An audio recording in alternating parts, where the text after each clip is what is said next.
செங்கோட்டையன் வந்தாருங்களா, செங்கோட்டையனா நம்மளுக்கு வந்து அப்பையில இருந்து ரொம்ப பிடிக்கும். இப்ப அண்ணன் வராப்புல, அண்ணன் நம்மளுக்கு புதுசா ஏதோ ஒண்ணு பண்ணுவாப்புல. 267 தொகுதி. என்னை பொறுத்தளவுக்கு மதுபான கடை இருக்கக்கூடாது தமிழ்நாட்டுல. இப்ப இந்த லஞ்சம் ஒழிப்பு, மதுபான ஒழிப்பு எல்லாம் விஜய் அவர்கள் செய்வார்னு நினைக்கிறீங்களா? செய்ய மாட்டாரு. எத்தனை தொகுதி ஜெயிப்பீங்க நினைக்கிறீங்க? தமிழ்நாட்டிலே ஜெயிச்சிருவாரு எல்லா தொகுதியிலுமே. எத்தனை தொகுதி அது எனக்கு தெரியாது. ஆட்சி அமைச்சிடலாம். ஆட்சி அமைச்சர் கண்டிப்பா அமைப்பாரு. வேணும்னு தெரியுமா? எத்தனை தொகுதி ஜெயிப்பாருன்னு நினைக்கிறீங்க? தல ஜெயிச்சிருவாரு. தல நம்மளுக்கு தெரிஞ்சே ஜெயிச்சிருவாரு. ஆட்சி அமைக்கனா ஒரு குறிப்பிட்ட தொகுதி ஜெயிக்கணும்ல. தல இவரு ஜெயிச்சிருவாரு. தல ரசிகர் கேக்குறேன் உங்கள்ட்ட. 30 தொகுதியில ஜெயிச்சிருவாரு. உங்களுக்கு என்ன கொள்கை பிடிச்சிச்சுன்னு கட்சியில சேர்ந்தீங்க?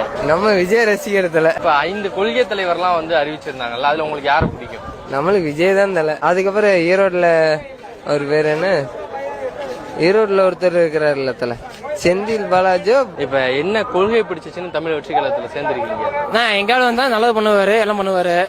ஒண்ணுமே சேனல்ல என்ன பண்ணுவாரு? ஆனா அவர் எல்லாரும் பண்ணுவாரு. இப்ப 5 கொள்கை தலைவர்கள் அறிவிச்சாங்க, உங்களுக்கு யாரை பிடிக்கும் அதுல?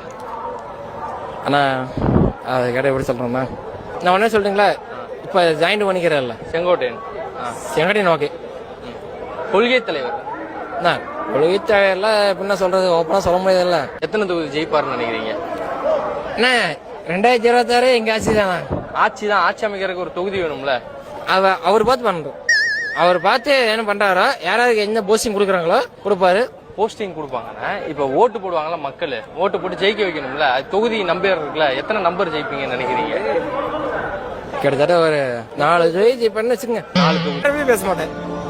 இவர் மத்திய இவர் தெரியுமா? முக்கியமா ஒரு கருத்து தெரிவிக்கிறது என்னன்னா, இந்த வயசானவங்க எல்லாம் இருக்காங்க பாத்தீங்களா, இப்ப எப்படி நம்ம 18 வயசுக்கு மேல இருக்கிறவங்க வந்து ஓட்டு தராங்க, அந்த மாதிரி ஒரு 65 மேல வயசு இருக்கிறவங்க ஓட்டு கேன்சல் பண்ணிடணும்.